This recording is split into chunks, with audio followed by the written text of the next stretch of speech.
እሺ በጌታ በኢየሱስ ክርስቶስ ስም ሁላችሁንም ሰላም እላችኋለሁ። እንደምሰነበታችሁ እግዚአብሔር የተመሰገነ ይሁን።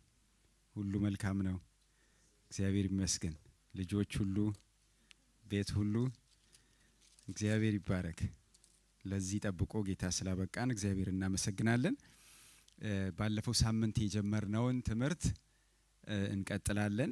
ስለ ጥምቀት ጀምረን ነበር። ዛሬ ደግሞ እጅ መጫንን እንጨምርበትና ይሄንን ትምህርት እንጠቀልለዋለን ማለት ነው። በርግጥ ይሄ ትምህርት በዚህ የሚያልቅ አይደለም፣ ግን ያው እናንተ ደግሞ ታሰፉታላችሁ ማለት ነው። እግዚአብሔር ይባረክ። መንፈስ ቅዱስ እንደረዳችሁ ባለፈው ሳምንት የጀመርንበትን ቃል ወደዛ ሐሳብ እንሂድና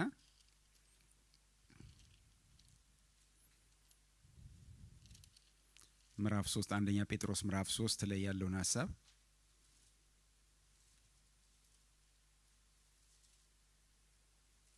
ከቁጥር 13 ጀምሮ ያለውን አነበዋለሁ። አንደኛ ጴጥሮስ ምዕራፍ 3 ከቁጥር 13 ጀምሮ በጌታ በኢየሱስ ክርስቶስ ስም አነበዋለሁ። መልካምን ነገር ለማድረግ ብትቀኑ የሚጎዳችሁ ማን ነው? ነገር ግን ስለ ጽድቅ እንኳ መከራ ቢደርስባችሁ ብፁዓን ናችሁ። ዛቻቸውን አትፍሩ፣ አትታወኩም። ክርስቶስን ጌታ አድርጋችሁ በልባችሁ ቀድሱት። እናንተ ስላላችሁ ተስፋ ምክንያትን ለሚጠይቋችሁ ሁሉ መልስ ለመስጠት ሁል ጊዜ የተዘጋጃችሁ ሁኑ። ነገር ግን ይህን ሁሉ በትህትና በአክብሮት አድርጉት። በክርስቶስ ያላችሁን መልካም ጠባይ አክፋፍተው የሚናገሩ ሰዎች በሐሜታቸው እንዲያፍሩ በጎ ሕሊና ይኑራችሁ። የእግዚአብሔር ፈቃድ እንዲህ ከሆነ ክፉ ሰርቶ መከራ ከመቀበል ይልቅ መልካም አድርጎ መከራ መቀበል ይሻላል። እንዲሁም ክርስቶስ ለአንዴና ለመጨረሻ ጊዜ ስለ ኃጢአት ሞቷልና ወደ እግዚአብሔር ያቀርባችሁ ዘንድ ጻድቅ የሆነው እርሱ ስለ አመፀኞች ሞተ። እርሱ በሥጋ ሞተ፣ በመንፈስ ግን ሕያው ሆነ። በመንፈስም ሄዶ በወህኒ ቤት ለነበሩ ነፍሳት ሰበከላቸው። እነዚህ በወህኒ የነበሩት ነፍሳት ቀድሞ በኖኅ ዘመን መርከብ ሲሰራ እግዚአብሔር በትዕግስት ይጠብቃቸው የነበሩ እምቢተኞች ናቸው። በውሃ የዳኑት ጥቂት ይኸውም 8 ሰዎች ብቻ ነበሩ። ይህም ውሃ አሁን የጥምቀት ምሳሌ ሆኖ ያድናችኋል። ይህም የሰውነትን እድፍ በማስወገድ ሳይሆን በንጹሕ ሕሊና በእግዚአብሔር ፊት የሚቀርብ መማፀኛ ነው። የሚያድናችሁም በኢየሱስ ክርስቶስ ትንሣኤ አማካኝነት ነው። እርሱም ወደ ሰማይ ወጥቶ በእግዚአብሔር ቀኝ አለ። መላእክትና ስልጣናት ኃይላትም ተገዝተውለታል ይላል። አስተማሪው መንፈስ ቅዱስ ነውና እንጸልይ። እግዚአብሔር መንፈስ ቅዱስ ሆይ በጌታ በኢየሱስ ክርስቶስ ስም በዚህ ሰዓት እንጸልያለን። ቅዱሱን ይህንን ሕያው የሆነውን ቃልህን እግዚአብሔር አባት ሆይ በእውነት አንተ ይህ ቃል ሲጻፍ እግዚአብሔር አባት ሆይ የሰጠኸውን መገለጥ እግዚአብሔር የሰጠኸውን መረዳት ዛሬም ለኛ ለዚህ ጉባኤ እንድትሰጠን በኢየሱስ ክርስቶስ ስም እንለምንሃለን። የዘላለም አምላክ እግዚአብሔር ሆይ ባለፈው ሳምንት እንዳስተማርከን ዛሬም ደግሞ የበለጠ እንድታስተምረን በኢየሱስ ስም እንለምንሃለን። እግዚአብሔር አምላክ ሆይ ጌታ ሆይ ቃልህን ፈቃድህን ማድረግ እንድንችል ቃልህን አስተምረን። እግዚአብሔር በቃል ውስጥ ያለው መንፈስና ሕይወት ለኛ ይለቀቅልን። እናመሰግንሃለን ጌታ ሆይ። ዛሬ ደግሞ ምናልባት አንተን የማታውቅ ነፍስ እንኳን ብትኖር ዛሬ በምትሰማው ቃል ሕይወቷ እንዲለወጥ እንድትረዳት በኢየሱስ ክርስቶስ ስም እንለምንሃለን። ልቧን እንድትከፍት እግዚአብሔር ሆይ እንጸልያለን። እግዚአብሔር አምላክ ሆይ እናመሰግንሃለን። በኢየሱስ ክርስቶስ ሕያው አምላክ ስም አሜን።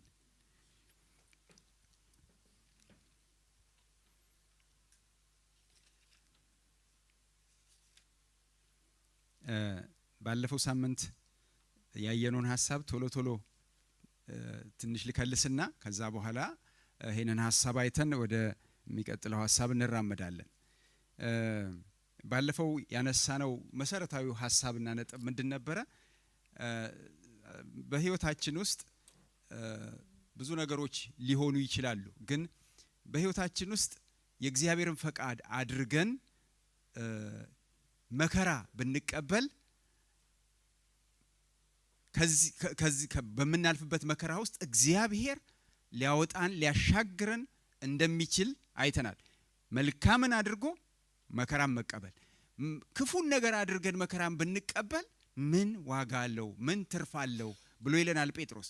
ስለዚህ መልካምን አድርጋችሁ ግን ክፉ ነገር ቢመጣ ከባድ ነገር ቢመጣ ግን ጋራንቲ ያለው ነው የሚለው። በቃ በተለይም ደግሞ ምን ይላል? ስለ ክርስቶስ መከራ፣ ስለ ክርስቶስ መልካም ነገርን እያደረጋችሁ ወይም ደግሞ ስለ ክርስቶስ ብላችሁ በምትቀበሉት መከራ ደግሞ የበለጠ ጋራንቲ እንዳለው ይናገርና ከዛ በኋላ እኛ በጣም አተኩረን የተመለከትነው የጥምቀትን ሐሳብ ነበርና ወዴት ይወስደናል? ወደ ኖህ ዘመን ይወስደንና በኖህ ዘመን አንድ መልካም የሚያደርግ የእግዚአብሔርን ፈቃድ የሚያደርግ የነበረን ሰው ያነሳልናል። እሱና ቤተሰቦቹን ያነሳልንና ግን በዛ ዘመን እንቢተኞችና አመፀኞች የነበሩ ሰዎች እንደነበሩ ይነግረናል።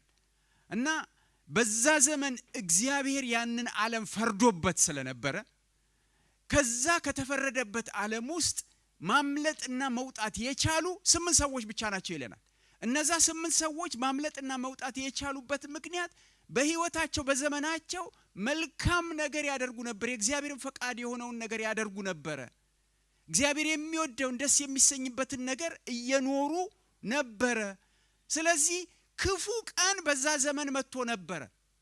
የጥፋት ውሃ መጥቶ ነበር። ግን ያ የጥፋት ውሃ ከመምጣቱ በፊት አስቀድሞ እግዚአብሔር ሰዎች ሁሉ ከዛ ክፉ ነገር እንዲድኑ እድል ሰጥቶ ነበር። ያን እድል የተጠቀሙ 8 ሰዎች ናቸው። የቀረው ግን እግዚአብሔር በፈረደበት ዓለም ውስጥ በውሃ ጠፉ። እነዚህ 8 ሰዎች ደግሞ እዛው ዓለም ውስጥ ነበሩ፣ ግን የእግዚአብሔርን ፈቃድ ሲያደርጉ ነበር። ክፉ ነገር ይሄ ጥፋት ውሃ ሲመጣ ያ ውሃ ግን እነሱን አዳናቸው ብሎ ይለናል። ስለዚህ ከእግዚአብሔር በፈረደበት ዓለም ውስጥ ማምለጥ የቻሉት እነዛ 8 ሰዎች መውጣት ከዛ ውስጥ ከተፈረደበት ዓለም ውስጥ መዳን የቻሉት በምን አማካኝነት ነው? ባለፈው እንዳየነው ውሃው ይወርድ ነበር። እነሱም 40 ቀንና ሌሊት እንደማንኛውም በዛ ዓለም ውስጥ እንደነበሩ ሰዎች እነሱም በዛ ውስጥ ነበሩ። ግን ምን አረጋቸው ነው የሚለን? አመንደ ውሃው ምን አረጋቸው? አዳናቸው ይለናል። ውሃ እያለ ነው የሚነግረን። የኖህን ዘመን ውሃውን በሪሊ ውሃ ነበረ። ውሃ ስለነበር ውሃ እያለ ነው ይነገራል። ግን አሁን ጴጥሮስ ወደዚህ ቦታ ላይ ሲመጣ አሁን እዚህ ጋር ለሚጽፍላቸው ሰዎች ሲነግር በመከራ ውስጥ የሚያልፉ ሰዎች ናቸው።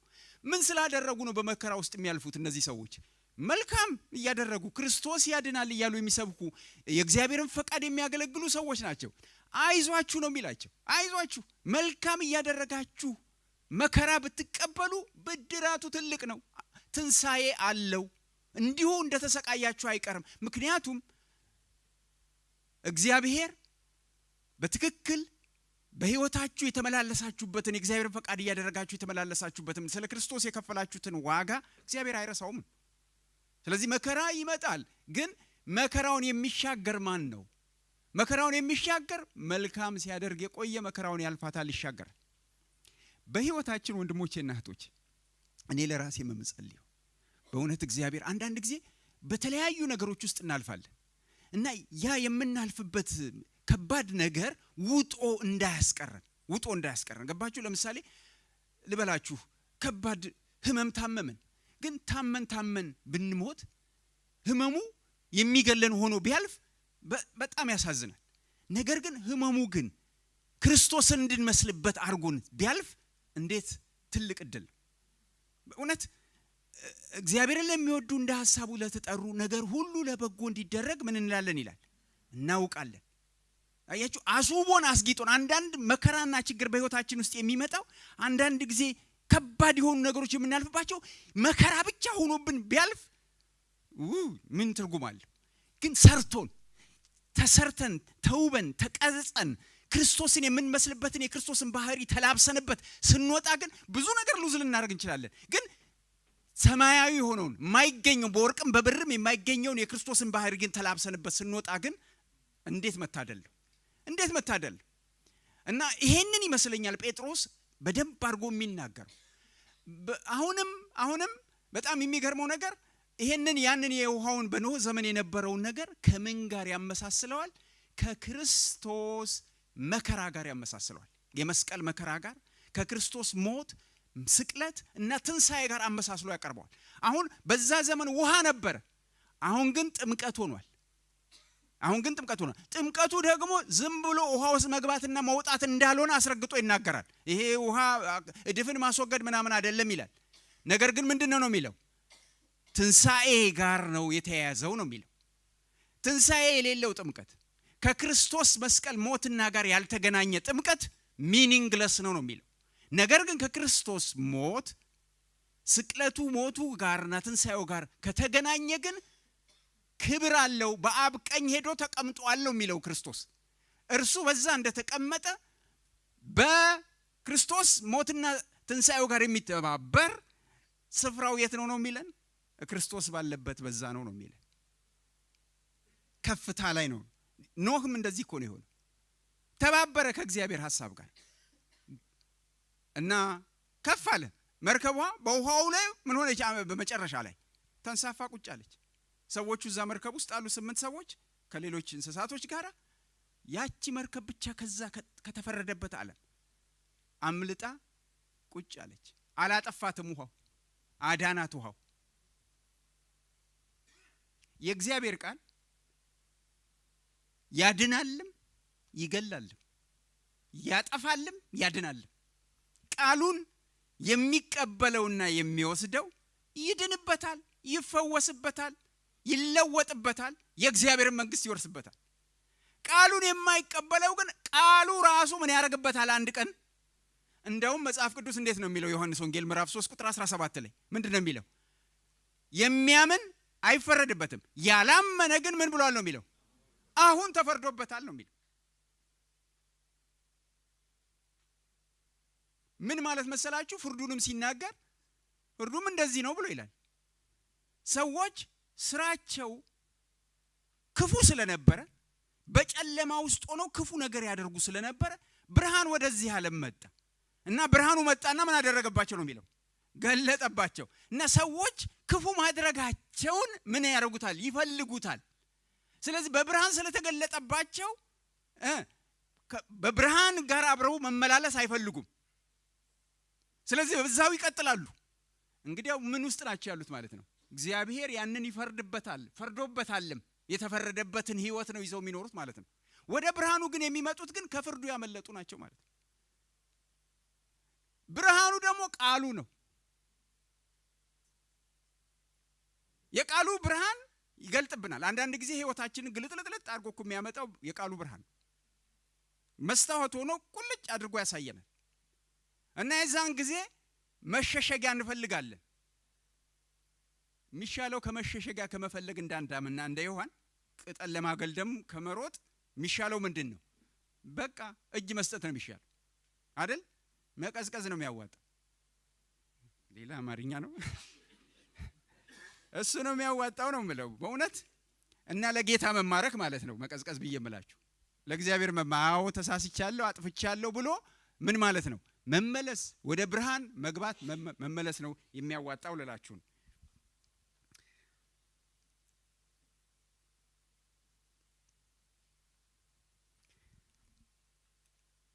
ባለፈው ካነሳነው ሐሳብ አንፃር ኖህ በመጀመሪያ ለመዳን ምክንያት የሆነው ውሃው ሳይሆን ምኑ ነው ብለናል? እምነቱ ለመሰላችሁ እግዚአብሔር በዛ ዘመን ሲናገር ነበር። ኤና ለማጠፋለሁ ሰዎች ሁሉ እንዲመለሱ እድል ሰጥቷል። እምቢተኞች ግን ሰዎች ነበሩ። ኖህ ግን ከእምቢተኞቹ መደዳ አልነበረም። የእግዚአብሔርን ቃል የእግዚአብሔርን ፈቃድ ሊያደርጉ ከወደዱት መካከል ነበር። እና ስለዚህ እግዚአብሔር በተናገረ ጊዜ በዛ ዘመን ኖህ ምን ብሏል? እግዚአብሔርን በመጀመሪያ ደረጃ አመነው። ኖህን ያዳነው ይሄ እምነት ነው። ይኸውላችሁ የጥፋት ውሃ ሳይመጣ ኖህ ድኗል። ለምን? እግዚአብሔርን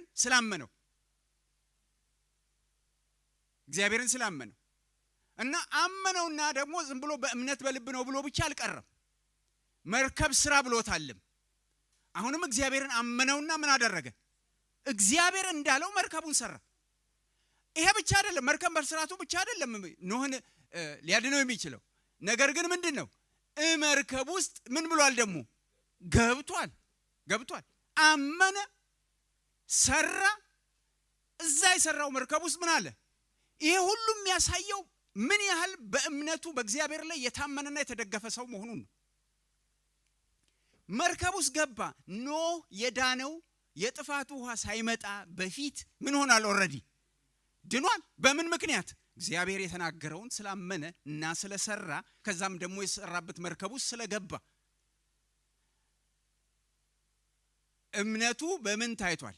በተግባር ተገልጦ ታይቷል። አንዳንድ ጊዜ እምነታችን በልብ ነው፣ ነገር ግን ተግባር ላይ ሲመጣ ዜሮ ይሆናል። ስለዚህ እምነታችን በምን መገለጥ አለበት? በተግባር መገለጥ አለበት። ስለዚህ እምነቱን በተግባር ገልጦ አሳይቷል። እግዚአብሔር ማመኑ እንደ እብድ ምናልባት 100 ዓመት ሙሉ መርከብ ሲሰራ ሰዎች አይተውት ብዙ ነገር ብለውታል። ስለዚህ ኖህ ከተፈረደበት ዓለም እግዚአብሔርን ካመነበት ጊዜ ጀምሮ ምን ብሏል? አምልጧል። መጽሐፍ ቅዱስ ምን ይላል? እምነት ተስፋ ያደረግነው ነገር እንደሚፈጸም እርግጠኛ የምንሆንበት የማናየውም ነገር እውን መሆኑን የምንረዳበት ነው ይላል። ምን ተረድቷል ኖህ ማለት ነው? የጥፋት ውሃ ቢመጣም የጥፋት ውሃ እንደማያጠፋው አምኗል ኖህ። የጥፋት ውሃ ቢመጣም 40 ቀን 40 ሌሊትም ቢወርድም ምን ቢልም ምን ብሏል? ያድነኛል እግዚአብሔር ከሚመጣው ቁጣ ብሎ ምን ብሏል? አምኗል። እምነቱን ግን በምን ገለጸ? በተግባር ገለጸ። እግዚአብሔር ያለው ትክክል ነው። እግዚአብሔር የሚለው ሁሉ ትክክል ነው። አዎ እግዚአብሔር እንዳለ እንደተናገረ ይሄ ዓለም ይጠፋል ብሎ እምነቱን በእግዚአብሔር ላይ አድርጎ መርከቡን ሰራ። መርከብ ውስጥ ገባ ኖህ። ውሃው መጣ። ከተፈረደበት ዓለም ውሃው ምን አደረገው? አዳነው። ተጨመረ ማለት ነው። ያ ላመነው ነገር ማረጋገጫ በትክክል ተፈጸመ።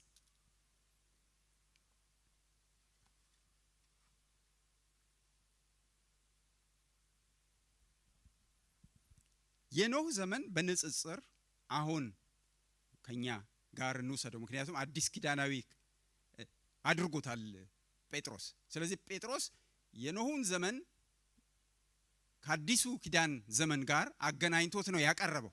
ምክንያቱም ኦልሬዲ ምን አለን? ከክርስቶስ ሞትና ትንሣኤ ጋር አገናኝቶታል። ስለዚህ እኔም አሁን በዛ መንፈስ ብሰብከው ትክክል ነው ማለት ነው። ምንም የሚቃረን ነገር የለው። ሌላ ልዩ የሆነ መገለጥም አይደለም። ይሄንን ከዚህ ጋር አገናኝተን ብንናገረው ማለት ነው። ስለዚህ ይሄንን የሚያረጋግጥልን ከዚህ ጋር የሚያያዝልን ሮሜ 6 ቁጥር 3 ላይ ያለውን ሐሳብ አገናኝቼ ልናገረው።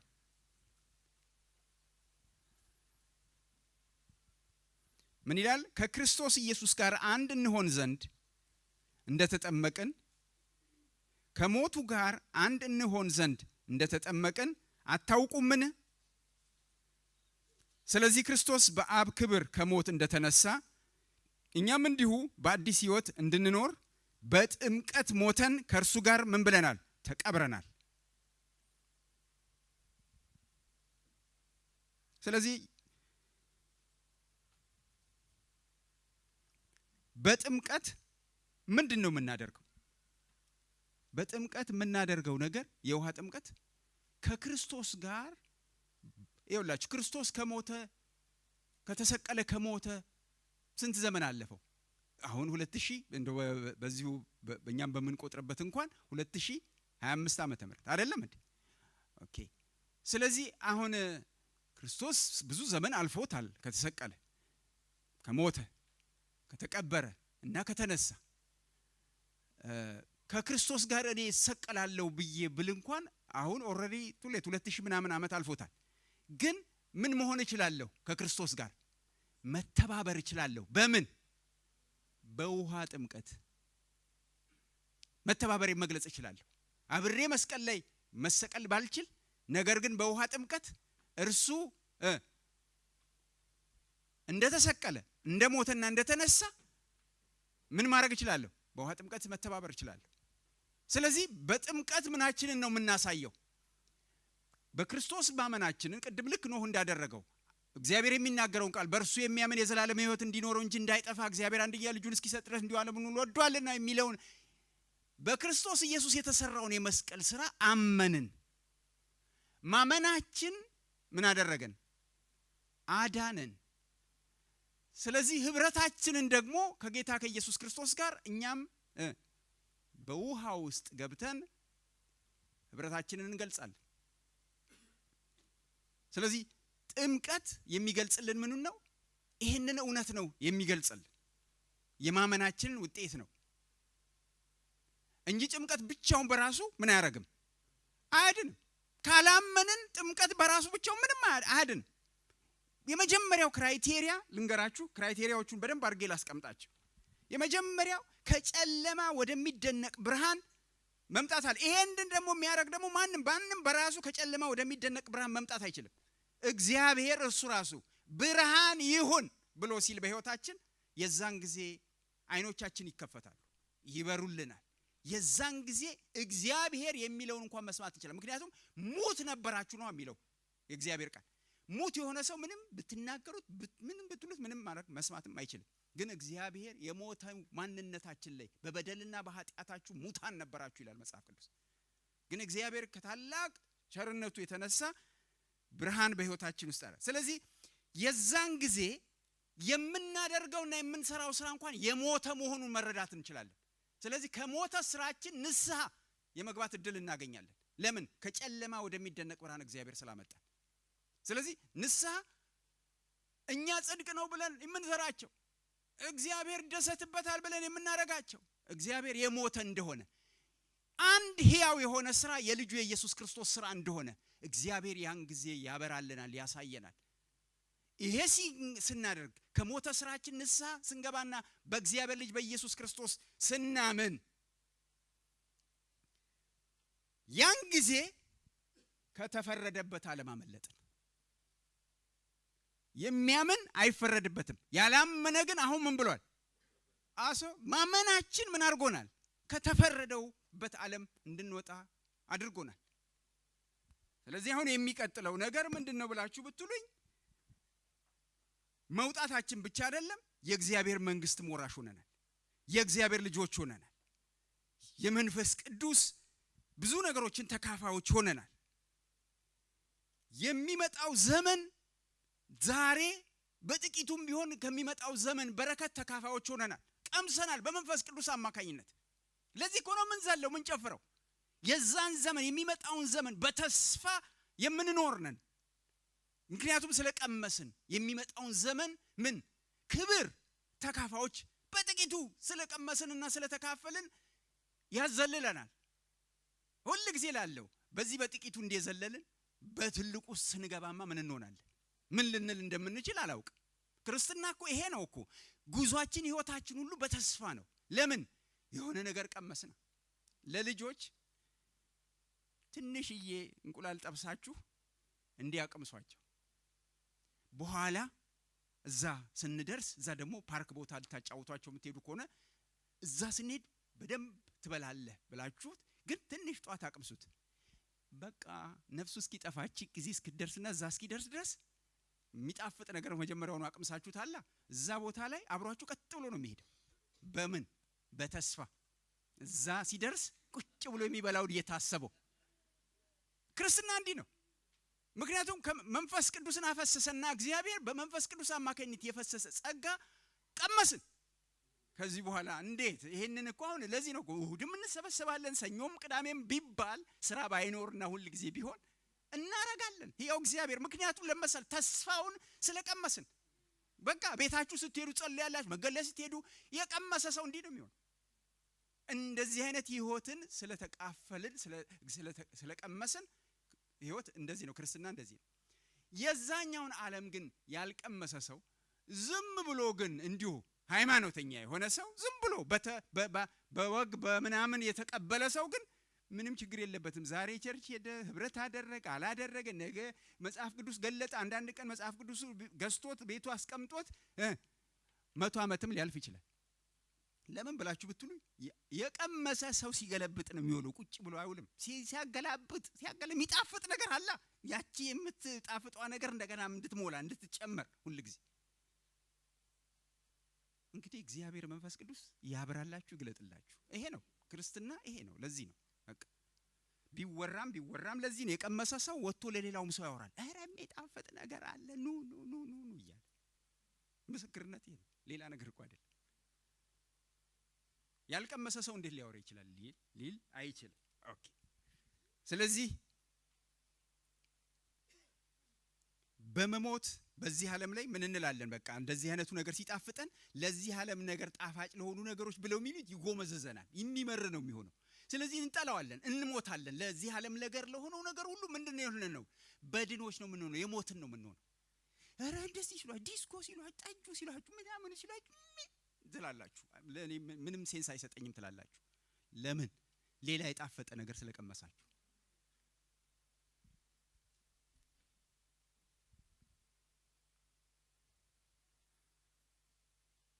ስለዚህ እግዚአብሔር በኖህ መርከብ ፈንታ በዚህ ዘመን የክርስቶስ አካል የሚባል መርከብ አለው። የክርስቶስ አካል የሚባል መርከብ ያመነ ሰው ሁሉ ምን የሚሆንበት? የሚጨመርበት። ያመነ የዳነ ሁሉ ምን የሚደረግበት? የሚከተትበት፣ የሚጨመርበት። እዛ ውስጥ የገባ ጋራንቲ አለው። ጋራንቲ አለው። ኖህ መርከብ ውስጥ የገባ ጋራንቲ አለው። ምክንያቱም ክፉ የመከራ ዘመን መጽሐፍ ቅዱስ እኮ ደግሞ ደጋግሞ እየተናገረን ነው አይደለም እንዴ? የመከራ ዘመን አለ። ከባድ በዚህ ዓለም ላይ ሆኖ የማያውቅ በኖህም ዘመን ከሆነው በላይ ከባድ የመከራ ዘመን አለ እያለ መጽሐፍ ቅዱስ ይነግረን የለም እንዴ? ይመጣል። እና ዛሬስ ምንድነው? ግቡ ወደ መርከቡ። ወደ የትኛው? ወደ ክርስቶስ አካል። የክርስቶስ አካል ብልት ተሆኖ ወደሚገባበት እዛ ውስጥ የገባ በመዝገብ ተይዞ በእግዚአብሔር ዘንድ ይታወቃል። እግዚአብሔር ይጠብቀዋል። እግዚአብሔር ይሄንን አካል አይተኛም። እስራኤልን የሚጠብቅ አይተኛም አንቀላፋም አይደለም የሚለው። እግዚአብሔር እዚያ አካል ውስጥ የገባውን በሙሉ ምን ያደርገዋል? ይጠብቀዋል። እዚያ አካል ውስጥ የገባ ወዛም ነው። ለምን? እዚያ አካል ላይ ራስ የሆነው ክርስቶስ ላይ እግዚአብሔር ቅባቱን አፍሷል። ስለዚህ እዚያ አካሉ ቅባት አይልም። እዚያ አካል ውስጥ የገባ ሰው ከቅባቱ ተካፋይ ነው የሚሆነው። አሮን ላይ የፈሰሰ ቅባት እስራኤል ላይ ሁሉ ምን ይሆናል? ምክንያቱም ደረቱ ላይ አይደለ አርጓቸው የሚገባው አሮን። ቅባቱ እሱ ላይ ሲፈስ ከራስ ጠጉሩ እስከ ምኑ ነው የሚለን መጽሐፍ ቅዱስ? ታች ድረስ ምን ይሆናል? ዘይቱ ይፈሳል። እና ቅባት ላያችሁ ላይ የፈሰሰ ቅባት ትላላችሁ? አትሉ። እግዚአብሔር አይኖቻችንን ይክፈት። ስለዚህ እዚህ አካል ውስጥ የገባ ማምለጫ ነው። የማምለጫው ምንድነው? አለት ነው። የመማፀኛው ምንድነው? ከተማ ነው። ኑ ወደ ኢየሱስ ወደ ክርስቶስ አካል ግቡ። ጊዜው አሁን ይኸውላችሁ፣ በኖህ ዘመን እምቢተኞች ነበሩ። በዚህ ዘመንም እምቢ የምንል ከሆነ መከራ አለ። መከራው ግን ከባድ ውጦ የሚያስቀር ብዙዎቹን ሰዎች በኖህ ዘመን እንደዋጠና እንዳስቀረ በዚህም ዘመን ውጦ የሚያስቀር መከራ ከፊታችን አለ። ማንም ሊያልፈው የማይችለው እዛ አካል ውስጥ ካልሆነም በስተቀር ማምለጫ የለም። ተራሮች ኑ ላያችን ላይ ውደቁብን ነው የራእይ መጽሐፍ የሚነግረን አይደል እንዴ? ሰዎች በዚህ ዘመን ዕውቅ የነበሩ ሰዎች ብዙ ሰዎች ከዛ በኋላ ያ ዘመን ሲመጣ ምንድነው የሚሉት? ላያችን ላይ ውደቁ። እስቲ እንደዚህ አይነት ምን አይነት ምኞት ነው? ምን አይነት ምንድነው? ተራራ ላያችን ላይ ቢወድቅብን እንዴት ነው የምንተርፈው? ሰው ግራ የገባው ብዙ ነገር ተረት አለ አይደል እንደዚህ የሚባል እና እንደዛ እንደማለት ነው። ሰዎች በዛ ዘመን የሚሉት ከባድ ዘመን ከባድ ጊዜ አለ። ግን ዛሬ ግን ማምለጫው ጊዜ ነው። መርከብ እግዚአብሔር በኖህ መርከብ ምሳሌ የክርስቶስ አካል የሚባለው አይሁድ የለ፣ ግሪክ የለ፣ አማራ የለ፣ ኦሮሞ የለ፣ ትግሬ የለ፣ አፍሪካዊ የለ፣ እስያዊ የለ፣ ሁሉም የሚገቡበት እዛ ውስጥ አዲስ የህይወት ስርዓት ነው ያለው። ከዚህ ስንወጣ እኮ ነው የምንቸገረው። ከዚህ ስንወጣ ራዲዮን ስንከፍት፣ ቴሌቪዥኑን ስንከፍት፣ ኢንተርኔቱን ስንከፍት፣ ዩቲዩብን ስንከፍት ከዛ ምን ይነግረናል? አንተ እንደዚህ ነህ፣ አንተ ምንድነህ፣ አንተ ኦሮሞ ነህ፣ አንተ አማራ ነህ፣ አንተ ትግሬ ነህ፣ አንተ ምናምን ይለናል። እዚህ ግን አዲስ የህይወት ስርዓት ነው ያለው። ማንም በክርስቶስ ቢሆን ምንድነው? አዲስ ፍጥረት ነው። ልዩነት የለም። ልዩነት የለም። አንዱን ምን መንፈስ ጠጥተናል። አንድ አካል፣ አንድ ጌታ፣ አንድ ጥምቀት። ምንም በእኛ ውስጥ ልዩነት እስከማይኖር ድረስ ምን አድርጎናል ጌታ? አንድ መንፈስ ነው ያለው። ይሄንን መንፈስ ጠብቁት ነው የሚለን። ከዚህ ስንወጣ ግን መንፈሱን የሚበጠብጥ አይጠፋም። ማአት ነገር ነው ያለ። ይቺ ዓለም አላት የሚያናውጥ የሚበጠብጥና ይሄንን መንፈስ እንዳይጠበቅ የሚያደርግ ነገር አላት። እግዚአብሔር ይረዳናል። አሜን። ስለዚህ ወደዚህ መርከብ ውስጥ የገባ እግዚአብሔር ወደ አዘጋጀው መርከብ ውስጥ የገባ ወደ ከፍታ ነው የሚሄደው። ወደ ከፍታ ከፍ አካል ውስጥ ስላለ አካሉ ህይወቱ በአጠቃላይ የከፍታ ህይወት ነው። እነዛ ውስጥ የገባ የከፍታ ህይወት ነው። የከፍታ ህይወት ነው። ስለዚህ የከፍታን ህይወት የመረጠ ወደዚህ ምን ውስጥ ይገባል? ወደዚህ አካል ውስጥ ይገባል። የሚነሱ አንዳንድ ጥያቄዎችን ላነሳቸው ነበር ጊዜ ስለሚወስድብኝ በጣም ጊዜ ስለሄደ አሁን ልዘላቸው ነው። ምክንያቱም ሰዎች ለምሳሌ የሚነሱ ጥያቄዎችን በጣም ጥምቀት ብቻውን ያድናል ወይ? አያድንም። በቃ እኔ አሁን ማብራሪያ አልሰጣችሁም፣ ብዙ ብዬበታለሁ። አያድንም። እምነታችን ያድነናል። ከዛ በኋላ ግን የእምነታችን መግለጫ ነው ጥምቀት። አያድንም። ጥምቀት ብቻውን አያድንም። ህፃናትን በልጅነት ማጥመቅ እንዴት ይታያል የሚል ይኖራል። በመጀመሪያ ደረጃ አይውላችሁ የምንነጋገረው ስለ እምነት ነው የምንናገረው። አይሁድ እንኳን ልጆቻቸውን በህግ ተጠያቂና የህግ ነገር እንዲያውቁ የሚደረገው እድሜያቸው 12 እስከ 13 ዓመት ገደማ ሲደርስ ነው። ከዛ በኋላ እዚህ ውስጥ ሲደርሱ ወዴት ይወስዷቸዋል? ህግን ቶራን እንዲማሩ እንዲያጠኑ ያደርጓቸዋል። ወደ መምህሮች ጋር የሚወሰዱበት እድሜም ያ ነው። ኢየሱስን ማይታችሁት እንደሆነ እድሜው 12 ዓመት ገደማ ሲሆን ከእናትና ከአባቱ ጋር ወደ መቅደስ ይሄድ ነበር። ስለዚህ ይሄ እድሜ ቢያንስ ይሄ እድሜ ጋር ሳይደርስ ልጅን ወስጄ ባስጠምቀው ምኑን አውቆት፣ ምኑን ገብቶት፣ ምኑን ተረድቶት እንዴ? እኛ እኮ የራሳችን ስራ እኮ ሰው እኮ በጣም የሚገርም እኮ ነው። ልጆችን መጽሐፍ ቅዱስ ጌታ ኢየሱስ ክርስቶስ ያለው ልጆችን ወደ እኔ አምጧቸው አትከልኩ መንግስተ ሰማያት እንደነሱ ላለች ነች ብሎናል አይደለም እንዴ? ታዲያ ምንድነው የሚያስጨንቀን? እስቲ የእግዚአብሔር ቃል አለ ለነሱ። እኛ አንሯሯጥ እነሱን ለማጥመቅ ምን ለማለት ገና ከልጅነታቸው ጀምሮ አይደለ? ይድረሱ፣ እነሱ ይወስኑ፣ ይመኑ፣ ይወስኑ፣ ይማሩ፣ ይወስኑ፣ ከዛ በኋላ ይጠመቁ። አያችሁ፣ እሱ ነው የሚያድናቸው። ድነውበት የሚያደርጉት እንጂ ጥምቀት ሳይድኑበት የሚያደርጉት አይደለም። እና ስለዚህ ልጆችን ከህፃንነታቸው ገና በተወለደ በ40ኛውና በ80 ወንድ ከሆነ በ40 እሱም ደግሞ ሮንግ ነው። መጽሐፍ ቅዱሳዊ እውነት የለውም። እሱ የሚናገረው ስለሌለ ስለ መንጻት የብሉይ ኪዳን ስርዓት ነው። አንዲት ሴት ልጅ ከወለደች በኋላ የወር አበባ የምትነጻበት ጊዜ ነው። ወንድ ከሆነ በ40 ቀን 33 ቀን 7 ቀን የመንጻቱ ቀን፣ ከዛ በኋላ 33 ቀን ጠብቃ 40 ቀን ስትደምሩት እሱ አንድ ነገር ነው። ከዛ በኋላ ገብታ መስዋዕት የምታቀርብበት ነው። ወንድ ሴት ከሆነች ደግሞ 80 እንዲሆን ትክክል። ስለዚህ 7 ቀን የመንጻቱና ቀንሱበት፣ ከ80 ላይ 7 ስትቀንሱበት 63 ነው።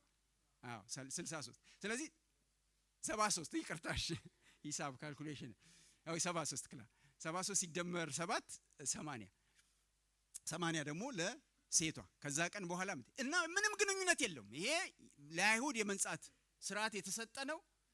ይሄኛው የሚናገረው ግን ከክርስቶስ ሞትና ትንሣኤ ጋር እና አሁን ምኑን ገብቶት ልጅን በዛ እድሜ ስለ ክርስቶስና ሞትና ትንሣኤ እናጠምቀዋለን አይደል? እነዚህ ጥያቄዎች አሉ። ኤኒዌይ ሌሎችም አሉ። ጊዜ ግን ሄደብኝ፣ በቃ ልዝለላቸው እንድናያቸው ብዬ አስቤ ነበር። ልምጣ አሁን ወደ እጅ መጫን ላይ ልምጣ። ብዙ ጥቅሶችን ማየት ስላለብን ቶሎ ወደዛ ጋር ልሂድ።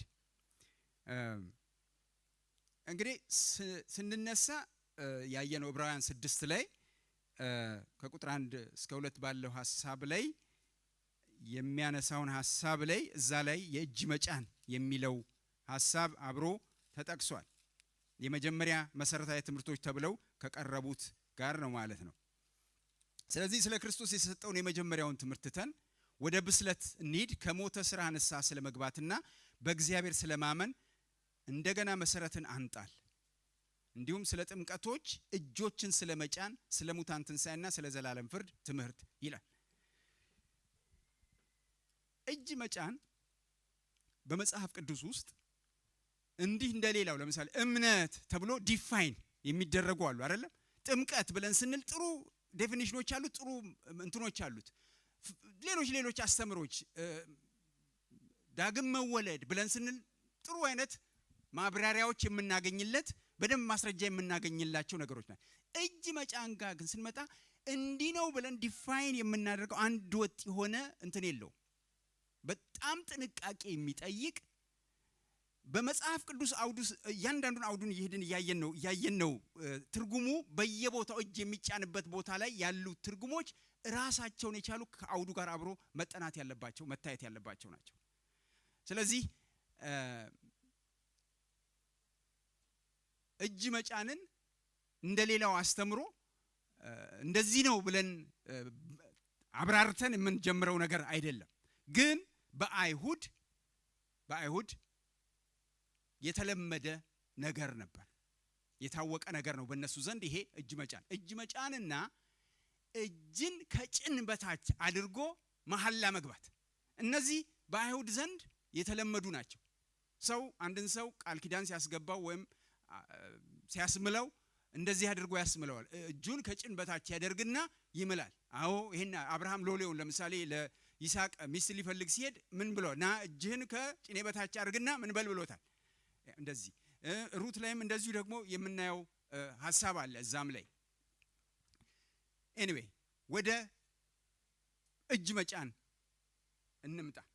የመጀመሪያ እንግዲህ ከሞተ ስራ ንስሐ ከተገባ በኋላ በእግዚአብሔር ካመንም በኋላ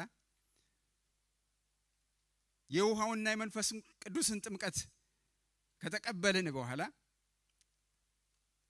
እጅ መጫን የሚለው ሐሳብ ደግሞ አብሮ ተያይዞ ተነስቷል። የመጀመሪያ መወስዳችሁ ሐሳብ ዘሌዋውያን ምዕራፍ 3 ከቁጥር 1 እስከ 2 ያለውን ሐሳብ እንመልከት። ከኦልድ ቴስታመንት ከዛ እንነሳና ሐሳቦችን እያብራራን እንሂድ። ይሄ ክፍል ዘሌዋውያን እንደምታውቁት ባለፈው ጊዜ አብረን አጥንተናል። ዘሌዋውያንን የመስዋዕቶቹ ሥርዓት ያሉበት ነው። ምዕራፍ 3 ምዕራፍ 4 እያለን ስንሄድ በስፋት የመስዋዕት አይነቶች የሚቀርቡበት ቦታ ነው። 3 ላይ ያለውን ላንብበው። 3:1 ላይ ቶሎ ማንኛውም ሰው የሚያቀርበው ቁርባን ከላሞች መንጋ የሚቀርብ የህብረት መስዋዕት ከሆነ እንከን የሌለበትን ተባዕት ወይም እንስት በእግዚአብሔር ፊት ያቀርብ። በሚያቀርበው እንስሳ ራስ ላይ እጁን ምን ይበል? ይጫን። እጁን ይጫን። በሚያቀርበው እንስሳ ራስ ላይ እጁን ይጫን። እኔ አሁን ይሄንን በጣም ዲቴል ገብቼ እንትን አለው፣ ምክንያቱም ይሄን ትምህርት አብረን ስላጠና ነው። የመስዋዕቶቹን አይነቶች እንሄድን ቀጥል።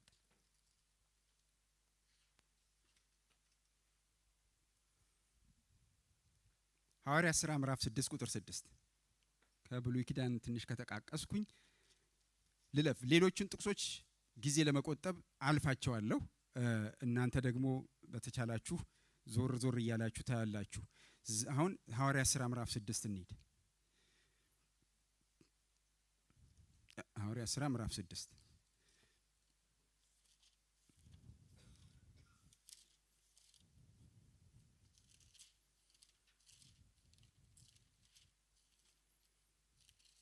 ሐዋርያት ሥራ ምዕራፍ 6ን ታውቁታላችሁ። ሐሳቡ ዲያቆናት የተመረጡበት ቦታ ላይ ነው። 7 ዲያቆናት። የደቀ መዛሙርት ቁጥር እየጨመረ በሄደበት ጊዜ በዚህ ወቅት በግሪክ ሀገር የመጡ የአይሁድ በይሁዳ ይኖሩ በነበሩት አይሁድ ላይ አጉረመረሙ። ከግሪክ ሀገር የመጡ አይሁድ በይሁዳ ይኖሩ በነበሩት አይሁድ ላይ አጉረመረሙ። ምክንያቱም በየዕለቱ በሚከናወነው ምግብ የማደል አሰራር ላይ ከነርሱ ወገን የሆኑት መበልቶች ችላ ተብለው ነበር። ስለዚህ 12ቱ ሐዋርያት ሌሎች ደቀ መዛሙርት በአንድነት ሰብስበው እንዲህ አሉ። እኛ የማዕዱን አገልግሎት ለማስተናገድ ስንል የእግዚአብሔርን ቃል አገልግሎት መተው አይገባንም። ስለዚህ ወንድሞች ሆይ በእናንተ መካከል በመንፈስ ቅዱስና በጥበብ የተሞሉ ለመሆናቸው የተመሰከረላቸውን 7 ሰዎች ምረጡ። ይህን ኃላፊነት ለእነርሱ እንሰጣለን። እኛ ግን በጸሎትና በቃል አገልግሎት እንተጋለን። አባባሉ ሁላቸውን ደስ አሰኘ። በእምነትና በመንፈስ ቅዱስ የተሞላውን እስጢፋኖስን እንዲሁም ፊልጶስ፣ ጵሮክሮስን፣ ኒቆራንን፣ ጢሞንና ጰርሜናንን ወደ ይሁድነት ገብቶ የነበረውን አንጾኪያውን ኒቆላዎስን መረጡ። እነዚህንም አምጥተው ሐዋርያት ፊት አቀረቧቸው። እነርሱም ከጸለዩ በኋላ እጃቸውን ጫኑባቸው።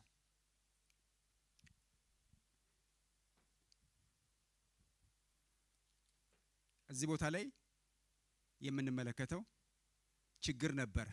ካውስ ችግር ተፈጥሯል። ከግሪክ ሀገር የመጡ አይሁዶች አሉ፣ እዛ ደግሞ በይሁዳ ያሉ ደግሞ አይሁዶች አሉ። እነዚህ በይሁዳ ያሉት አይሁዶች ከግሪክ ሀገር የመጡትን አይሁዶች መበልቶቻቸውን ምን አሉባቸው? ቸላሉባቸው። እንደሚገባ አላስተናገዱላቸውም። አድሎ ተደርጓል። ስለዚህ አሁን ይሄን ችግር ለመፍታት ሐዋርያቱ ምን አሉ? እኛ ለጸሎትና ለእግዚአብሔር ቃል ልንተጋ ይገባናል። ይሄንን ማድረግ አንችልም። የሚበልጠው ነገር ላይ በጣም ቢዚ መሆን አለብን። ስለዚህ ከናንተ ከህዝቡ መካከል ምረጡና አቅርቡልን አሉ። መንፈስ ቅዱስና እምነትን ያለባቸውን ሰዎች ተመረጡና 7 ሰዎች አመጡላቸው። አሁን ሐዋርያቱ እጆቻቸውን በእነዚህ ላይ ጭነዋል። ምን ማለት ነው? እጆቻቸውን በእነዚህ ላይ ጫኑ ማለት ምን እያደረጉ ነው ሐዋርያቱ? በዚህ አውድ መሰረት አሁን ቅድም እንዳየነው ሙሴ ያደረገው ነገርን አይተናል። እዚህ ቦታ ላይ እነዚህ ሰዎች 7ቱ በቃ ራሳቸው ተነሳስተው ምን አለበት ብናገለግል ብለው ተነሳስተው ይሄንን ነገር ቢያደርጉ አይችሉም ወይ ብለን ብንል በበጎ ፈቃደኝነት ሊያደርጉ ይችሉ ይሆናል። ግን በህዝቡ መካከል ያለው ካውስ ይጠፋል ወይ? አይጠፋም። ይብሳል፣ እንደው ይጨምራል። ግን እንዲህ ያለውን ነገር ሴትል ለማድረግ ሐዋርያቱ ምን አደረጉ? አመጧቸው አሉ። በህዝቡ ፊት አመጧቸውና እጆቻቸውን ጫኑባቸው። ምን ማለታቸው ነው? እኛ ከነዚህ ጋር አብረነን። ሐዋርያቱ ያሉት አሁን ዲክሌር ያደረጉ ያሉት እጆቻቸውን ሲጭኑ ከነዚህ ሰዎች ጋር ምንድነን? አብረነን። ስለዚህ አሁን እናንተ ህዝቡን በበላይነት የሚመሩት ማን ናቸው? በዛ ጊዜ ሐዋርያቶቹ ናቸው። ህዝቡ ሐዋርያቶቹን ተቀብሏል ወይ? አዎ ተቀብሏል። በእግዚአብሔር የተመረጡና የተቀቡ እንደሆነ አምኖ ተቀብሎ እየተገለገለ ነው ያለው። በእነሱ ላይ ምንም ችግር የለበትም። አሁን በመካከል ያለውን ችግር ለመፍታት ያመጡትንም ሐሳብ ህዝቡ ደስ ተሰኝቶበታል ይላል መጽሐፍ ቅዱስ። መልካም እንደሆነ ደስ ጥሩ እንደሆነ ጥሩ ሐሳብ እንደሆነ ያመጡት ሐሳብ አክሴፕት አድርጓል። ስለዚህ አሁን አመጡ፣ ሰዎቹ ተመረጡና አመጡ። ስለዚህ አሁን ምን አሉ? እኛ ከነዚህ እጆቻቸውን ጭነው እኛ ከነዚህ ጋር አብረነን።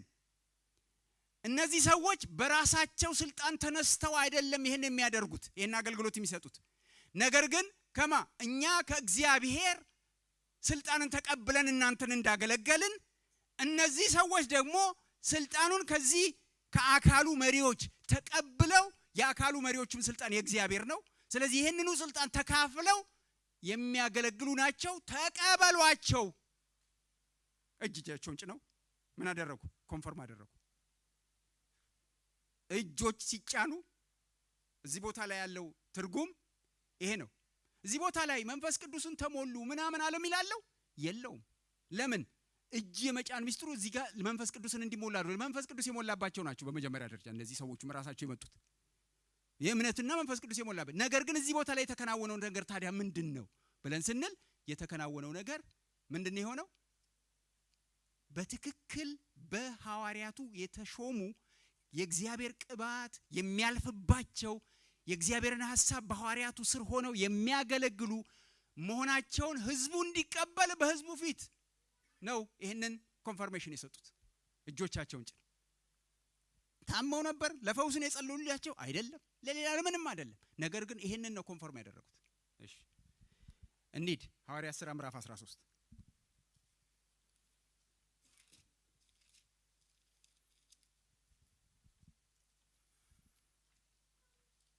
በአንጾኪያ ባለችው ቤተክርስቲያን ነቢያትና መምህራን ነበሩ። እነርሱም በርናባስ፣ ነጌር የተባለው ስምዖን፣ የቄሬናው ሉኪዮስ፣ የአራተኛው ክፍለ ገዢ የሄሮድስ አብሮ አደግ የነበረው ምናሄና ሳውል ነበሩ። እነዚህም ጌታን እያመለኩና እየጾሙ ሳሉ መንፈስ ቅዱስ በርናባስንና ሳውልን እኔ ለጠራኋቸው ሥራ ለዩልኝ አለ። እነርሱም ከጾሙና ከጸለዩ በኋላ እጃቸውን ጭነው አሰናበቷቸው። አሁን እዚህ ቦታ ላይ የመንፈስ ቅዱስን አሰራር ነው የምንመለከተው። መንፈስ ቅዱስ እነዚህን ሰዎች ምን በሉልኝ? በርናባስና ሳውልን ምን በሉልኝ አለ? ለእኔ ለምፈልጋቸው ሥራ ምን በሉልኝ? ለዩልኝ አለ። አሁን እነዚህ ሰዎች በጣም የመንፈስ ቅዱስን ሐሳብ እየተከተሉ የሚያገለግሉ ሰዎች ናቸው።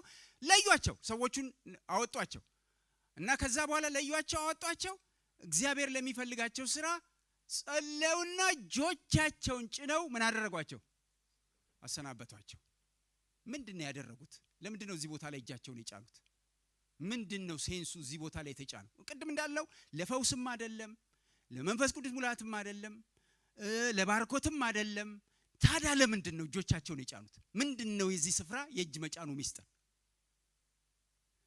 መንፈስ ቅዱስ ነው እዚህ ቦታ ላይ እየሰራ ያለው። እነዚህ ሰዎች የታዘዙት መንፈስ ቅዱስ ያላቸውን ነው ያደረጉት። ስለዚህ አሁን ምንድነው ያደረጉ ያሉት? እጆቻቸውን ጭነው የቤተክርስቲያን መሪዎች ናቸው። በአንጾኪያ ቤተክርስቲያን ያሉ መሪዎች ናቸው እጆቻቸውን የጫኑት። ምን እያሉ ነው? ከመንፈስ ቅዱስ ሐሳብ ጋር ምን ብለናል?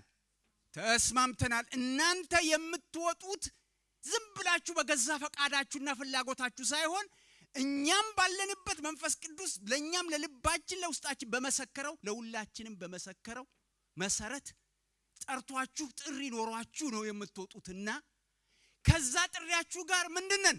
ተስማምተናል። በምትሄዱበት ቦታ ሁሉ እኛም ከናንተ ጋር ነን። እግዚአብሔር ከናንተ ጋር ይሁን፣ ይቅናችሁ፣ እግዚአብሔር መከናወንን ይስጣችሁ ነው ሜሴጁ ብለው አሰናበቷቸው። ምን አደረጉ? እጃቸውን መጫናቸው ከመንፈስ ቅዱስ ሐሳብ ጋር መስማማታቸው የእግዚአብሔር ሐሳብና ፈቃድ ያለበት እንደሆነ ማረጋገጫ መሆኑን እና ሲወጡ እነዚህ የሚያገለግሉት ሰዎች በታላቅ ሞገስና ክብር ደስ እየተሰኙ ቤተክርስቲያን ሸኝታቸው በደንብ ነው የወጡት። ትልቅ ትምህርት ነው ያለው ለዚህ ዘመን። በጣም አስተውሉ። በጣም ትልቅ ትምህርት ነው ያለው። እጅ ተጭኖልን ስንወጣና እጅ ሳይጫንብን ስንወጣ፣ እጅ ተጭኖብን ስልጣን ስንካፈልና እንዲሁ ስልጣንን በጉልበታችን ስንፈጥር የሚኖረው ልዩነት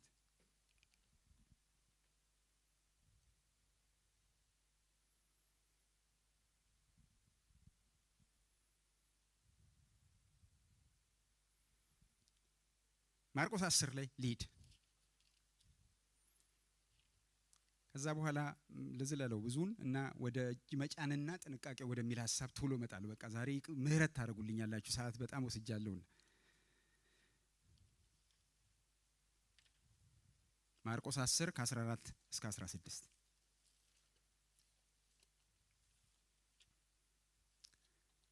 ይሄ የምታውቁት ጥቅስ ነው። በጣም እዚህ አሁን ሁሉ ጊዜ እኛ የምናደርገው ነው ለልጆች ጌታ ኢየሱስ ክርስቶስ እጅ ግን እንትኑን ነው ላነብላችሁ የምፈልገው። በጣም ቶኑ እኔ እስቲ መንፈስ ቅዱስ ቶኑን ወደ ልቤ እንዳመጣው የዚህ ቃል ሐሳብ እሱንም አብሬ ላነበው ፈልጋለሁ። 10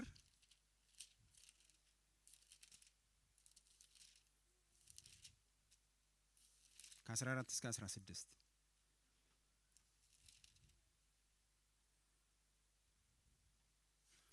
ከ13 ልጀምረው። ኢየሱስ እንዲዳስሳቸው ሰዎች ሕፃናትን ወደ እርሱ አመጡ። ደቀ መዛሙርቱ ግን ገሰጿቸው። ኢየሱስም ይህንን ሲያይ ተቆጥቶ፣ ቶኑን ነው ላሳያችሁ ፈልገው። ተቆጥቶ፣ ቁጣ ነው እንግዲህ። ቁጣ ሲሆን እንዴት ነው ልትናገሩ የምትችሉት? አሁን ከዚህ በኋላ እኔ በቁጣ እናገራለሁ። ይሄን አይዟችሁ። እንዲህ አላቸው፣ ሕፃናትን ወደ እኔ ይመጡ ዘንድ አትከልክሏቸው። ተቆጥቶ ነው የሚለውና እኔ አሁን ይሄን ሕፃናትን ወደ እኔ ይመጡ ዘንድ አትከልክሏቸው ብዬ ብል ይሆናል? ሰዋዊ አይሆንም። ተቆጥቶ ነው የሚለው እዚህ ጋር። ስለዚህ ሕፃናትን ወደ እኔ ይመጡ ዘንድ አትከልክሏቸው፣ የእግዚአብሔር መንግስት እንደነሱ ላላት ናትና። እውነት እላችኋለሁ የእግዚአብሔር መንግስት እንደ ሕፃን የማይቀበል ሁሉ ከቶ አይገባባትም። ሕፃናቱንም አቅፈዋቸው እጁንም ጭኖ ባረካቸው። እዚህ ጋር የኔ ጩኸት ነው የተጨመረው። በጀመርኩበት ሄድኩበት።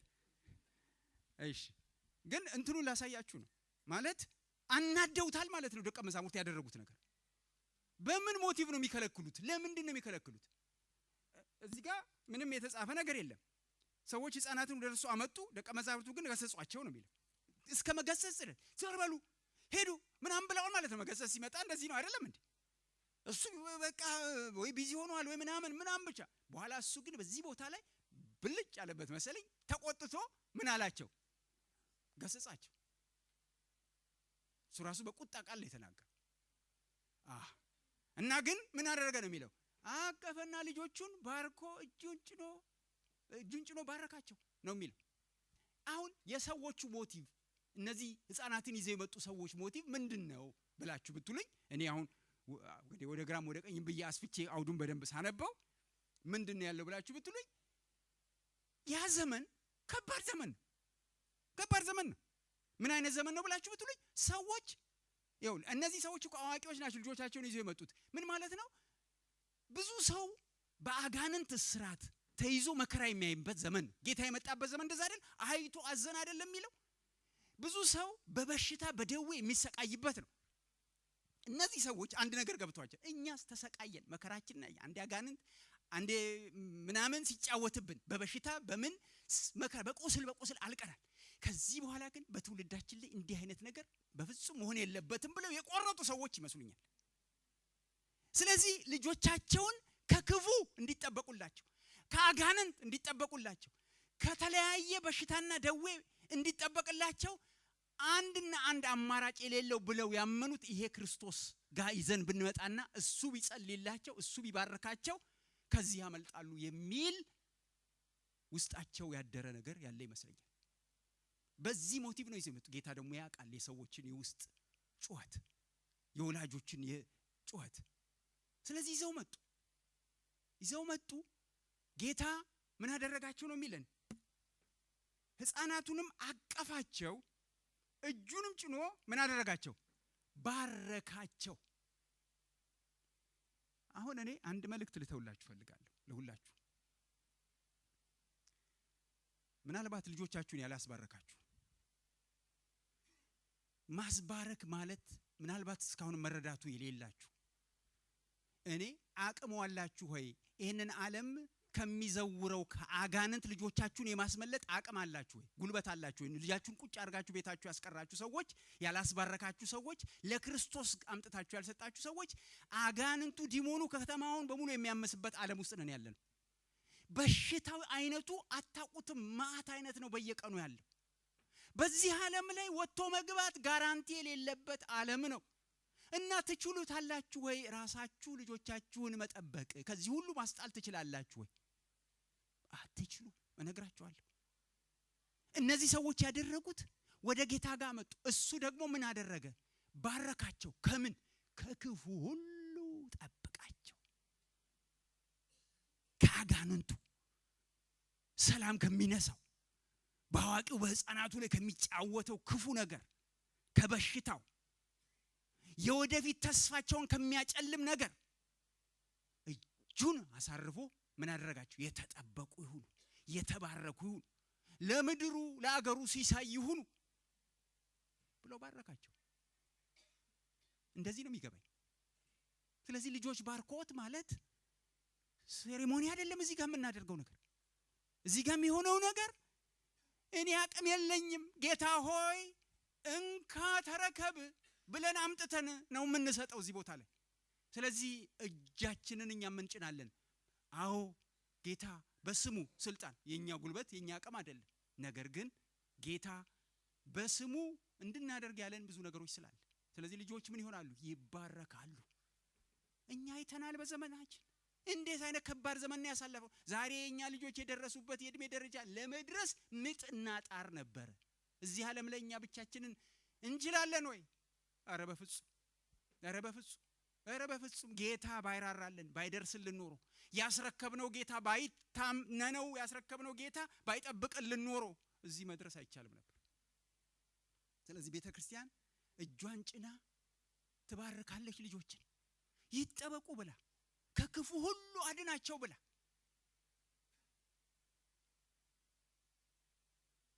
ስለዚህ ለባርኮት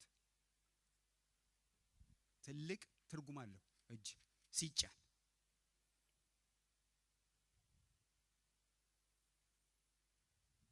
አንድ ጥቅስ ልናገርና ከዚህ በኋላ ሌላውን ፖይንት ልናገር ነው። ይቅር መሰለኝ ይሄኛውን ዋናውን ፖይንት ልግባ። በቃ ይሄኛውን እሺ፣ ያዕቆብን የምታውቁትን ቃል እሱን ልምረጥ። ሌሎቹን የሐዋርያት ሥራው ምናምን ሁሉ ተውና ያዕቆብንና የጢሞቴዎስን ምናልባት ልናገርና ከዛ በኋላ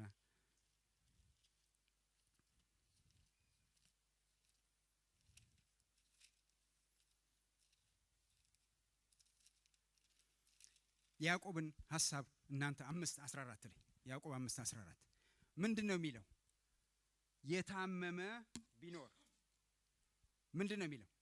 የቤተ ክርስቲያን ሽማግሌዎችን ይጥራና አይደል ነው ወይንስ የቤተ ክርስቲያን ሽማግሌዎች ይሄዱና ነው የሚለው? ይጸልዩለት ሲነገሩኝ በተገላቢጦች ስለሆነ እኮ ነው በዚህ ዘመን አይደል? ይጥራ የታመመ ሰው ምን ይበል ነው የሚለው? ይጥራ ማንን? ይጥራ ነው የሚለው። ይጥራ አሞኛል ኑ ድረሱልኝ። ስልክ ብድግ አድርጎ ደውሎ አልመጣችሁም አንድ ሰው ጠይቆኝ አያውቅም። ታዲያ ሳትጣራ መጽሐፍ ቅዱስ ያለውን እንኳን ለማድረግ በእውነት ሳትደውል፣ ምክንያቱም በጣም ሲግኒፊካንት የሆነ ሚኒንግ ያለው ስለሆነ ነው ይሄንን መናገረው።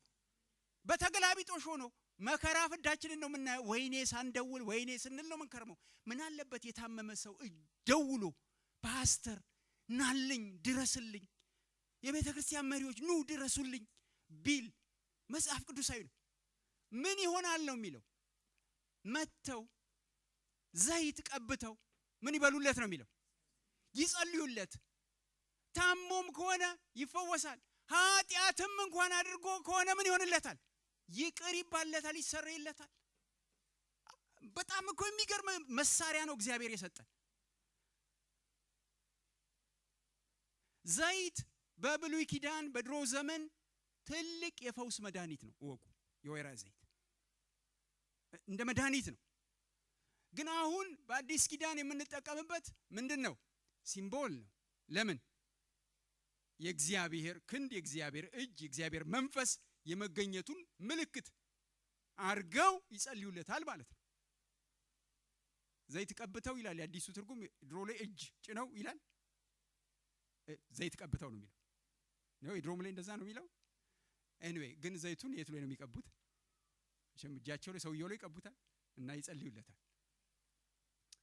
ኤኒዌይ ምን ልለው እዚህ ቦታ ላይ ይጥራ የሚላል እንዲጸለይለት። ለፈውስ ይጸለያል፣ ለመንፈስ ቅዱስ ሙላት ይጸለያል። እነዚህን ሐሳቦች እናንተ ታዩታላችሁ። ጢሞቴዎስን ልናገር። ይሄ ጢሞቴዎስ አንደኛ ጢሞቴዎስ ምዕራፍ 4 ቁጥር 4 እሱ እጅ ጭነው በቤተ ክርስቲያን መሪዎች እጅ መጫን የተቀበለው ስጦታ አለ። እጃቸውን ጭነው መንፈስ ቅዱስ በውስጡ ያለውን ነገር ለማቀጣጠል በሰው ውስጥ የተቀመጠ ጸጋ ስጦታ እንዲቀጣጠል የቤተ ክርስቲያን መሪዎች እጅ በሚጭኑበት ጊዜ ያ የተዳከመ የተቀበረ ነገር ምን እንዲሆን ይረዳል። እጅ ሲጫን ይቀጣጠላል። መጽሐፍ ቅዱስ የሚናገረን ነገር ይሄ የሚያስቀምጥልን እውነት። የእምነት ጸሎት ማርቆስ 16 ላይ ያመኑትም አይደል የእምነት ጸሎት ነው እዛ ቦታ ላይ የሚነግረን። ደዌያኖች ይፈወሳሉ ይላል አይደል? የእምነት ጸሎት በእምነት እጅ ጭነን በምንጸልይበት ጊዜ እጃችንን የምናስቀምጠው በመጀመሪያ ደረጃ የኛ እንትን አይደለም፣ በኢየሱስ ክርስቶስ ስም። በኢየሱስ ክርስቶስ ስም እጃችንን እንጭናለን። ውክልና ነው ምን ሰራውኛ። እሱ ነው ፈዋሹ፣ እሱ ነው አዳኙ። በሱ ስም ነው እጃችንን የምናስቀምጠው። ስለዚህ ምን ይሆናል? ይፈወሳል። ይሄንን ነግረናል። እሺ ይሄን ነው የምናገረው። እሺ መጨረሻ ከዚህ በኋላ ሰዓት ሄዷል በጣም። አንደኛ ጢሞቴዎስ ምዕራፍ 5 ቁጥር 22 ላይ ያለውን ሐሳብ ልሂድ። የመጨረሻዬ ነው። እሺ ሁሉንም ጎራርጄ እዚህ ደርሻለሁ። እሺ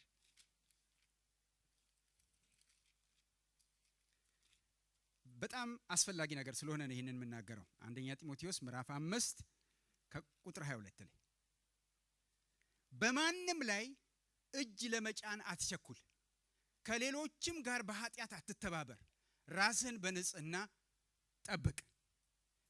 ይኸውላችሁ ይሄ ክፍል ይሄ አውድ የሚናገረው ሐዋርያው ጳውሎስ ጢሞቴዎስን ነው እያስጠነቀቀ ያለው። ምንድነው የሚለው? በማንም ላይ እጅ ለመጫን አትቸኩል ነው የሚለው። ምንድነው እዚህ ቦታ ላይ ያለው ነገር ምንድነው ብላችሁ ብትሉኝ ሐሳቡ ለመጠቅለል በቤተ ክርስቲያን ውስጥ እረኛ መሪ የቤተ ክርስቲያን ለመሾም የሚደረግ ጸሎት ነው። እጅ የመጫን ስርዓትን ነው እዚህ ቦታ ላይ በደንብ እንትን አድርጎ የሚናገረው ሐሳብ የሚናገረው። ይሄ አሁን እጅ ልትጭንበት የተዘጋጀው እረኛ ወይም መሪ ይሆናል ብለህ የምታስበው ሰውን ይሄንን ስልጣኑን ይሄንን ኃላፊነቱን በብቃት መወጣት እንደሚችል ሳይፈተን ሳይታይ እጅህን በእንደዚህ አይነት ሰው ላይ በፍጹም ፈጥነህ ምን አትበል፣ አትጫን። ለምን እንደነው የሚለው? ከሰውየው አለመብቃት ጋር እጅህን ስትጭን ምን እያልክ ነው? እየተባበርክ ነው። እጅህን የምትጭን ከሆነ ከሰውየው አለመብቃት ጋር ምን እያልክ ነው? ሮንግ የሆነ ምክንያቱም ይውላችሁ ይሄ ሰው በእግዚአብሔር መንፈስ የተመረጠ የተቀባ ነው ወይ? እግዚአብሔር መንፈስ ቅዱስ የፈለገው ነው ወይ? እንደገናስ በህዝብም ዘንድ ምንድነው በትክክል የህዝብ ልብስ የተቀበለው ነው ወይ? እንደገና ደግሞ አገልግሎቱን በብቃት መወጣት ይችላል ወይ? ስለዚህ እንደዚህ አይነት ሰው ላይ እጅህን ምትጭን ከሆነ ከስንፍናው ጋር ምን እያልክ ነው? እየተባበርክ ነው። ስለዚህ አትቸኩል። ምን በል ነው? አጣራ። በደንብ አድርገህ አጣራ። የዛን ጊዜ አጣርተህ ብቃት እንዳለው የሚችል እንደሆነ ነገሮችን ማድረግ የሚችል እንደሆነ እጅን ብትጭን በትክክል ምንድነው እያደረክ ያለው? አዎ ይሄ ሰው ምን እያልክ ነው? እጅን ስትጭንበት በህዝብ ፊት እየተናገርክ ያለው ብቃት ያለው ነው፣ ችሎታ ያለው ነው፣ በእግዚአብሔር ጸጋ የእግዚአብሔር ጸጋ ያለበት ነው፣ ቅባቱ ያለበት ነው እያልክ ኮንፈርም እያረክ ነው። ህዝቡ ምን እንዲያረግ እያረክ ነው? እንዲቀበል እያደረክ ነው። ህዝቡ ደግሞ ምን ያረጋል? ይሄንን ይቀበላል። ምክንያቱም አንተ በእግዚአብሔር የተመረጥክ ለዚህ የተሾምክ ስለሆንክ ይሄንን ብታደርግ ከእግዚአብሔር ዘንድ በተሰጠ መሪት መሰረት ስለሆነ የምታደርገው ህዝቡም የእግዚአብሔርን ሐሳብ ምን ይላል? ይቀበላል። አለበለዚያ ግን ምን አትበል፣ አትቸኩል። አጣራ። በጣም በጥንቃቄ ምን በል፣ አጣራ። ይሄ ዘመን ልጠቅልለው፣ ይሄ ዘመን ቀውጢ ዘመን ነው። በተለይ በቤተ ክርስቲያን ውስጥ ይውላችሁ አንድ ነገር እንደ ምክርም ነው ትቼም አልፈው። ማን ነው እጅ የሚጭንብን? እስካሁን ባየናቸው ሁሉ እጅ በመጫን ላይ ምን ተዋረዳለሁ? ከላይ ወደ ታች የሚመጣ ተዋረድ ከእግዚአብሔር ዘንድ፣ ከዛ በእግዚአብሔር የተመረጡ ሰዎች፣ ከዛ በኋላ በጉባኤውም ተቀባይነት በደንብ ያላቸው ሰዎች ናቸው እጅ ሲጭኑ ያየናቸው። ማንም እንደ ሲሞን እጅ ልጫን እኔም ገንዘብ ብሎ አመጣ አይደል? እና ከዛስ በኋላ ምን ሊያደርግ ነው? እየሄደ ምን ሊያደርግ ነው? እጅ ሊጭን። አትሳቱ። በዚህ ዘመን ገንዘብ ሰጥተው እጅ የሚጭኑ እንዳሉ ታውቃላችሁ? አዎ ወዴ ምን በዛ ዘመን ካለ በዚህ ዘመንማ በመቶ እጥፍ ነው የሚኖረው እንጂ በዛ ዘመን በዚያ ጅማሬ እኮ ነው። እኛው መጨረሻው ላይ ያለነው እኮ መጨረሻው ላይማ እንደ አሸን ነው እንጂ ሞኛቱ ነው እንደ አሸን የፈላበት ነው። እና ይኸውላችሁ አንዱ ጥንቃቄ እዚህ ቦታ ላይ የሚያሳየን በማንም ፈጥነህ እጅህን ለመጫን አትቸኩል ነው አይደል የሚለው? እግዚአብሔር ቀብቶኛል፣ ነብይ ነኝ፣ ሐዋርያ ነኝ፣ አስተማሪ ነኝ፣ መጋቢ ነኝ፣ ምናምን ነኝ እያለ የሚመጣውን ሁሉ ጭንቅላታችንን አነስታ አናጎንብስ። ከምሬ ነው ብላችሁ እኔ በህይወቴ ዘመን በዚህ ቤተክርስቲያን ውስጥ ያየሁት እውነት ስላለ ሰዎች ወደ ተለያየ ቦታ ላይ ሄደው እዚህ በትህትና የእግዚአብሔርን ክብር የእግዚአብሔርን ሐሳብ ተካፍለው ድነው በጌታ ሄደው የማይሆኑ ሰዎች ጋር ሄደው እጅ ተጭኖባቸው ተጸልየው ይሄንን እንደው አሁን ምንም መናገር መጥቀስ ስለማያስፈልገኝ እንጂ ስለማቅ ብዙ ታሪክ የተዛባ የክርስትና ህይወት ውስጥ ገብተው ምስቅልቅሉ የወጣ ህይወታቸውን የሚመሩ ሰዎች አሉ። አይተናል በዘመናችን። እኔ ሌላ ቦታ አይደለም እላችሁ እዚሁ ቤተክርስቲያን ውስጥ ይሄንን አይቻለሁ። እና ተገኘ ብለን ነብይ፣ ተገኘ ብለን ሐዋርያ፣ ተገኘ ብለን የእግዚአብሔር ሰው እጅ እንዲጫንብን ምን ፈቅድ ከሆነ ምን እንደሚተላለፍም አይተናል። በህይወታችን ሊያመጣ የሚችለው እንዴ የተሳከሩ ሰዎችን እኔ አውቃለሁ። የተሳከረ ክርስትና ህይወት ታውቃላችሁ፣ የሰከረ ህይወት በአይኔ የማየውን ማቀውን ሰው ሰክሮ በተሳከረ መንፈሳዊ ህይወት ሰክሮ ህይወቱ የተዛባ ነገር ውስጥ ገብቶ የቀረን ሰው በደንብ አውቃለሁ። ከምን ብላችሁ ብትሉኝ እጅ የተጫነበት ሰው። ማን የጫነበት? ይሄን ተዋረዱን ያልጠበቀ የእግዚአብሔር መስመር የሳተ ሰዎች አግኝተው ጭነውበት። እግዚአብሔር ይጠብቀን። ቆመን እንጸልያለን።